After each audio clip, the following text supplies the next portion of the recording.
Hey, welcome back. Welcome back, everyone, to another episode of Ecosystem Aces. Chip Rodgers, Chief Partner Officer at WorkSpan. And gosh, I'm really excited to be joined today by Don Tirsell. Don, welcome. Really nice to be here with you, Chip. I know it's a beautiful day outside, but love to talk about ecosystems and all we have going together. So nice to join you here. Yeah. So Don is global head of partnerships and business development at Google. And Don, you've had quite a career, I think, with a lot of big names with certainly with Google for the last 7 years, and prior to that Informatica for a long run, 14 years, something like that. It looks like I think you had some startup sort of in between. I'm a two-timer at Informatica. I was one of the original product manager at startup phase, and then left for a number of years in the .com sort of ramp up, and then went back and spent a long time there. Sometimes in the product work, but then spent most of my time there, building out the partnership ecosystem of all types. There's, several different aspects of that, whether it's technology partnerships, OEM partnerships, where you're embedding products inside of third-party offerings. And then I've also spent a lot of time in my career with SIs.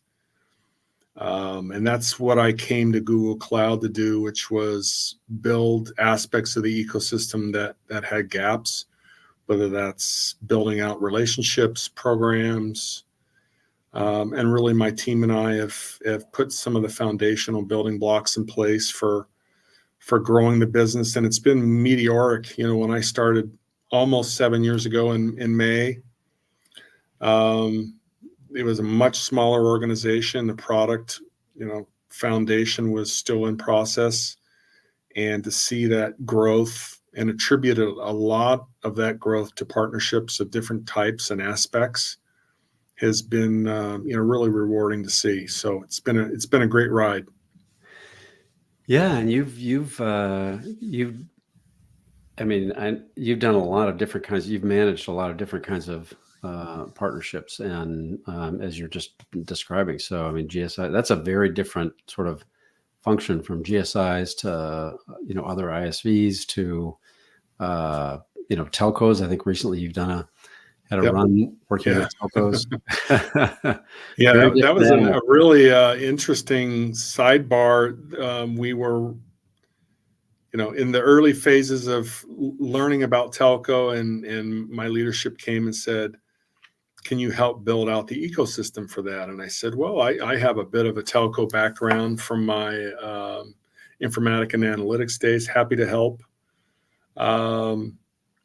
So then we had to analyze, what are all the partner segments in there? There's a whole industry-specific set of partners that, build networks, they're equipment providers. There's whole processware in telco that we didn't have relationships with, so it was a bit of a from-scratch effort.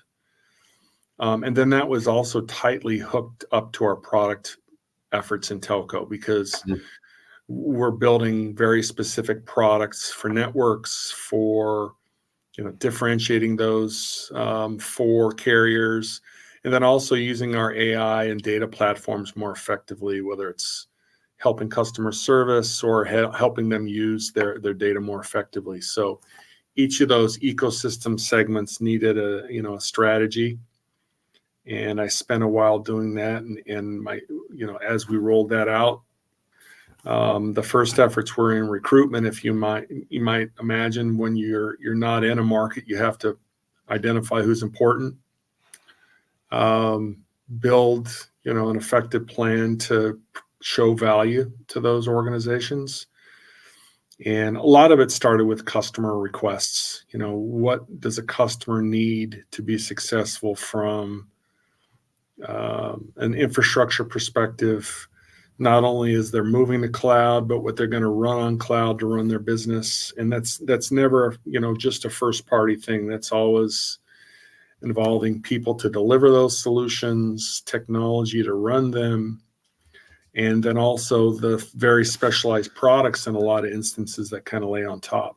So telco is an interesting world.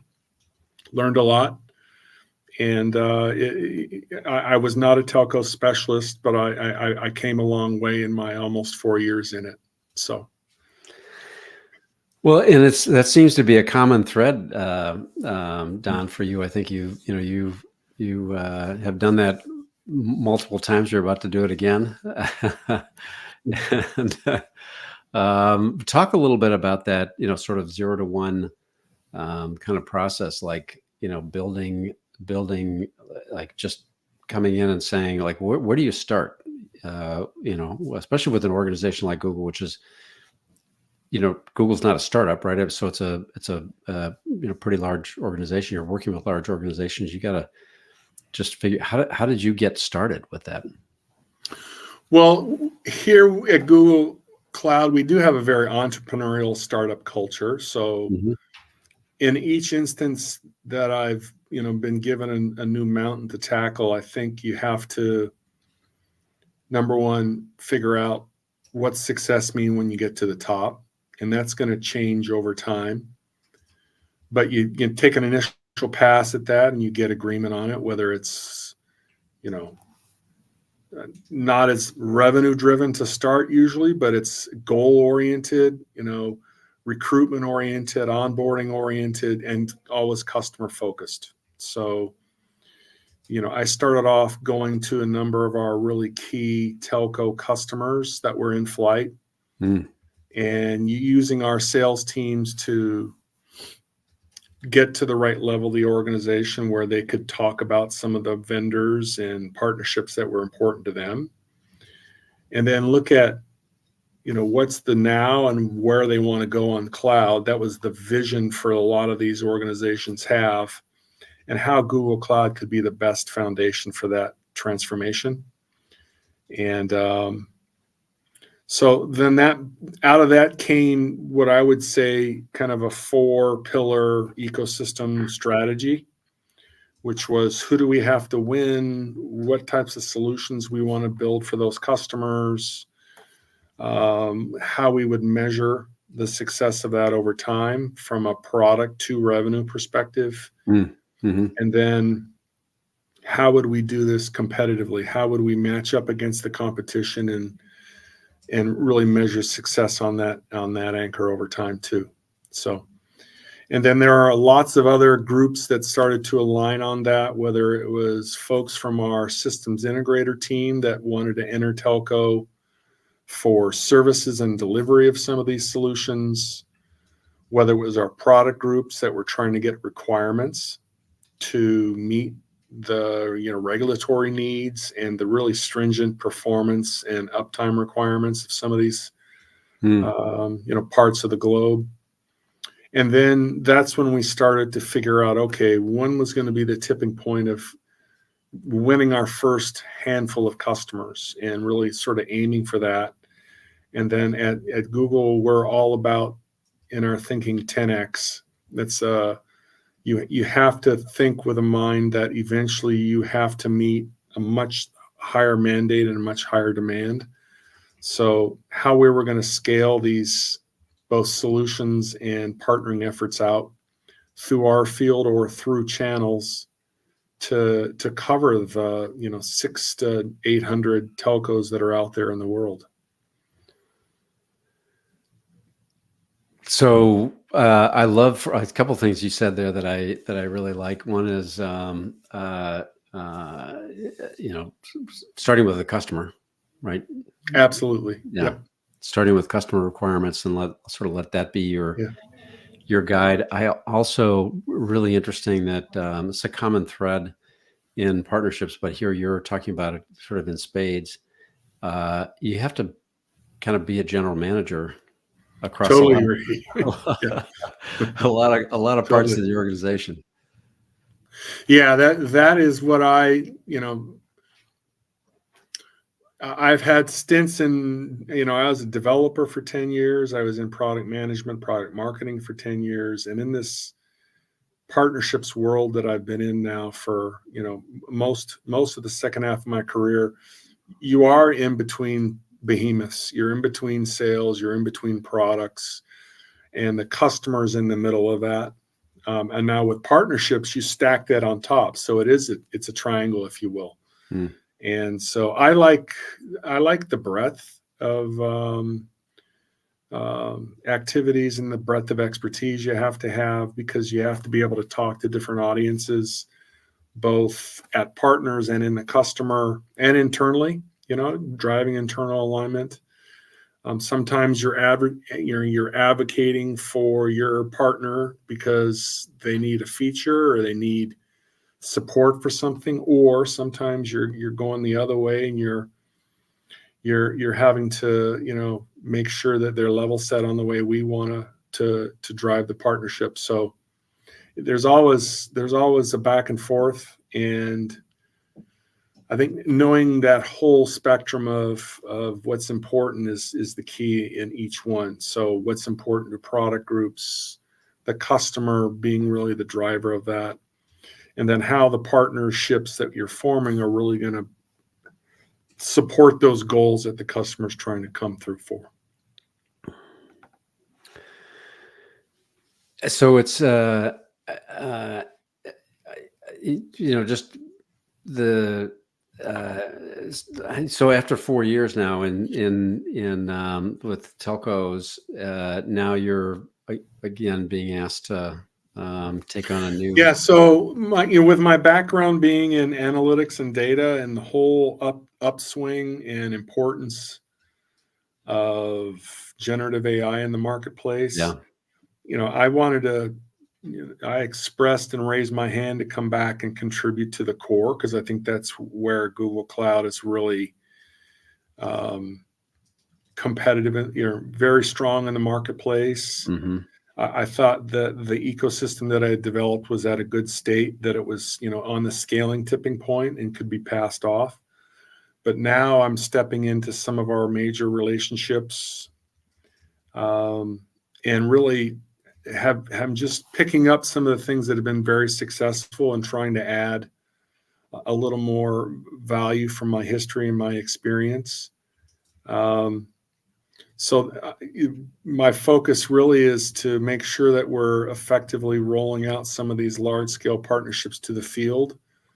I think I'm also being asked to manage some overlap. And I know that's a topic we talked about, in prep for this, which is, you're quite often in partnerships going to have an area where there is competitive overlap, and how you deal with that in a mature manner in the partnership, and then Mm-hmm. out in the field where the rubber meets the road is where I think success is measured, because that can affect things in either direction, both positively or reflect on the whole effort. So that's what I'm trying to resolve now, and my peers and the team that I'm getting input from have done a great job of putting those blocks in place, and now I'm really being asked to accelerate some of them and really show some value to the partners as well, and get trust from them so that we can we grow our revenues together. It is a challenge. How do you manage those internal? Number of years ago, when I was with SAP, I managed a couple of partnerships where we had product groups that had very competitive. Yeah. And they were like, "Why are you bringing these people in?" Yeah. So it's a delicate balancing act. What are some of the things that you've done to sort of? Well, I think along the way, a lot of our product groups that are, building some of the really valuable first-party services have been through customer, and once again, it comes back to customers. Mm-hmm. Customer choice is going to win all.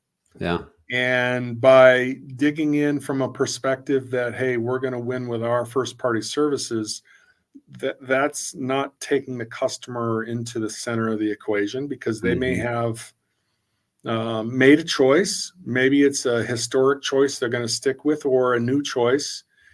And we want that choice, being an infrastructure provider of all types, not just the higher level services, but everything in between: storage, compute, networking.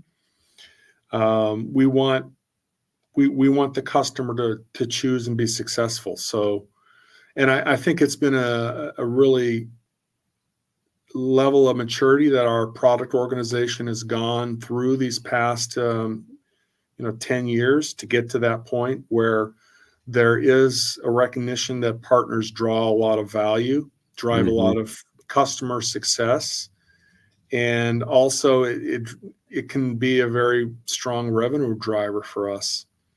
And so also, being very data driven here at Google Cloud, that's part of our culture, both in a measurement and how you communicate, just showing how these partner solutions can drive less difficult revenue to achieve is also a way to win some of those and win some of those alignment discussions internally and with the partners, getting their feedback and trust by involving product on both sides, I think allows the field activity and the sales motion to be more collaborative. So, our storage product line owners really want to make the best storage platform for our data partners. And our AI partners are very complementary to our database partners and some of the partners that I'm stepping into. Interesting. Tough job. I'd say that the other thing I didn't mention is acknowledging the overlap and then dealing with it, just putting it on the table with an aligned set of governance about, hey, this is how we view the world. There may be instances where you are going to run into each other in the field and compete, but quite often there's, if you have that playbook about how you deal with it and acknowledge it, it's like any other relationship.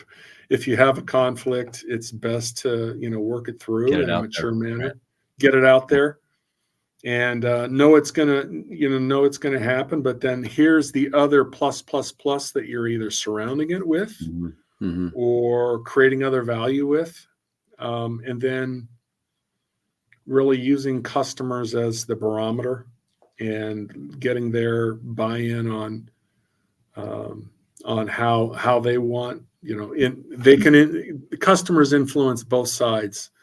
And if the customer, nothing is better than a customer to drive two parties together if there's overlap. But you would hope that there'll be a pull to get together for the customer also. So, yeah. Well, so let's take a little bit of the flip side of that, and talk a little bit about partners where you're working with partners and putting together a solution, like a whole solution for customers where you have, maybe there's some complementary capabilities and things like that. Talk about that process. What does that look like? How do you think about that as you're working with different partners and customers to bring a solution together?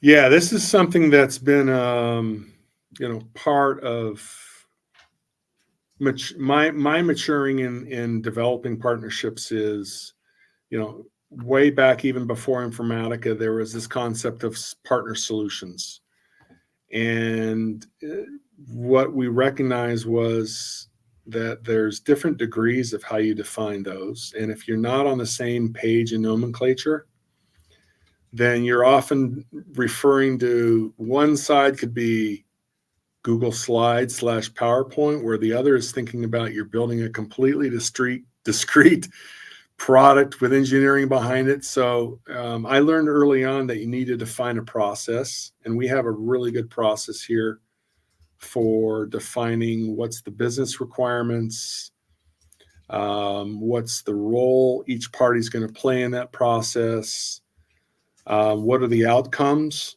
that both parties are seeking, both from an initial set of customers and then a scale to the market. Mm-hmm. And then one thing that's really important is defining, okay, what's actually going to be developed together? Is this just a set of best practices that we're going to agree on and call that a solution? Or are we really going to have a workflow of some type that's built on Google Cloud and there's a data model? Those assets, you have to figure out what's the treatment of those, who owns them, and then how the customer is going to get after them. And so there's the how you build it and then how you go to market with it. That's also part of our planning process. Yeah. And then vetting that, making sure that you've got your first set of customers identified, you're involving them in the process. That can be hard sometimes when you're going into a market that expects, something fully baked and they buy products. But I always found that looking for, lighthouse design type customers, Mm-hmm. and then both parties on the partnership side, they may have technology they're bringing, or maybe one is an implementation SI partner, really developing the use cases and product for the solution around their feedback, and then getting those feedback loops moving is really how that success process can be measured.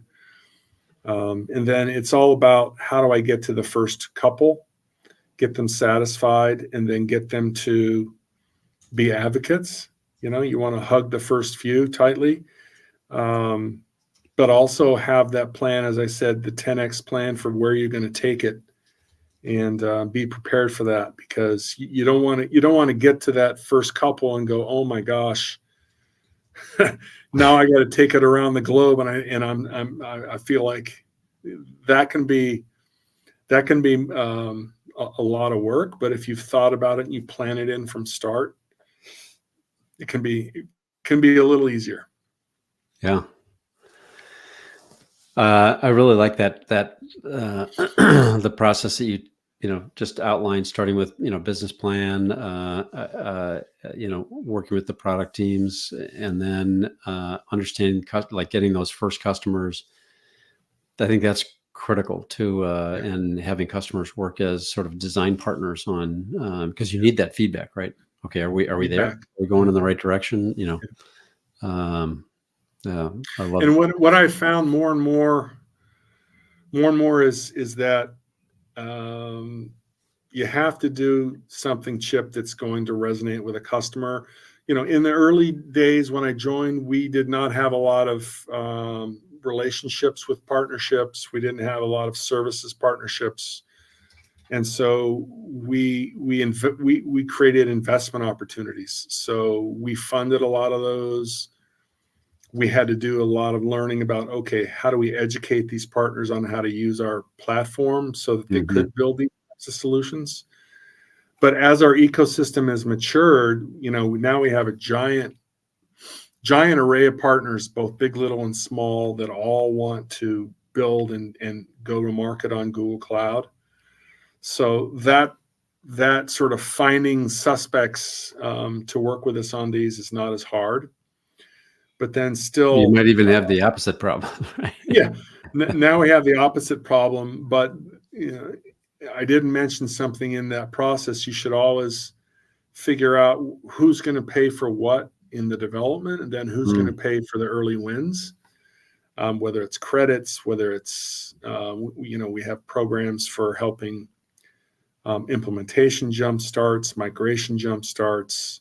That should also be part of your planning process, is making sure that that's really clear, because you don't want to get stuck. You don't want to get stuck on one of those dimensions when you're trying to get your first couple wins. How do you think about how do you balance that? Because these kinds of engineering, when you get the product teams and you're doing co-development, it could be a pointing thing like, well, you're getting, you guys should build it. No, you guys should build it. That sort of thing. How do you balance those? And it could be, I would think it's, it can be different on a case by case basis, right? Because it depends on It is usually Yeah. it is usually clearly defining what each party is bringing to the table and what they're signing up for is also a part of the solution definition process. Mhm. But the ones that I've found that have been really successful rely on a couple of really early driver customers to be the catalyst for both sides, whether it's a full-blown sales opportunity on the horizon for the solution, or both parties have really defined the revenue path such that the mutual investments are going to result in X. Those are the ones that I think are really on the right track. In my early days of this, I built an offshore team, and we were more of a skunkworks. This was that Informatica, excuse me. We were a skunkworks. This is a great idea. Let's build it out and sort of see if we can stick it places. Those end up in great demos and great, sort of like teasers for partnerships, but they don't usually end up, unless you're lucky, really hitting on a customer problem that the solution is going to solve. It's a way to drive enablement. It's a way to drive mind share, and it's a way to drive buy-in from the partner. But more and more these days, if an ISV or Google Cloud or a systems integrator are going to invest people and time, it really has to be revenue and customer win oriented. So. And that hasn't always been the case. Startups start all the time with great ideas and try to find customers for those great ideas. Yeah. Well, Don, this has been fantastic. Maybe I'd love to, if you have maybe some advice or something that you've learned along the way that has helped you in your success over the years and working with partners, anything that you would want to share with our audience would be. Yeah, I think one, couple points on that front is you really have to be open to looking at situations and scenarios from the opposite side of the table. Empathetically understanding that, hey, they may have a different point of view. We're not here to, we want to make this a mutually beneficial outcome. And if you come in with that mindset, 1 + 1 = 3, and that it's not just you have your stuff, we have our stuff, and we're going to go put it out there and win. They're really, with that combined, whether it's value prop, whether it's differentiated technology, whether it's, a unique customer problem you're solving, really spending the time to build that, but recognizing that you're going to have other points of view and other, other value that's going to come from other parts of the ecosystem. Our job in what we do here is dependent on that, and you just have to recognize that going in. And I think that's always helped. Listening from the other point of view. You may disagree, and you may think that your solution is better, but then being open to that other side, I think, is a great way to sort of set partnerships up for success. Yeah.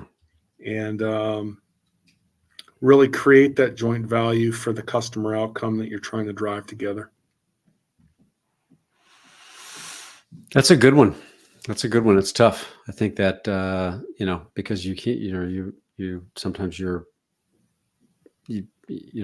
part of a company, and there's a lot of, Goals that you have, goals you got to hit. other expectations on what's going to come out of the partnership. We want to partner with them. What are we going to get from it? I've seen that record, historically many times, but then you can communicate the partner's point of view internally, and then the other direction as well, which is what is your company's point of view on where they're coming from, and go the other way, so that there is a lot of bi-directional alignment and agreement, or recognize that there's disagreement and overlap, but at least you've had the opportunity then to hear both sides and understand what you're going to do about that when it comes up. Yeah.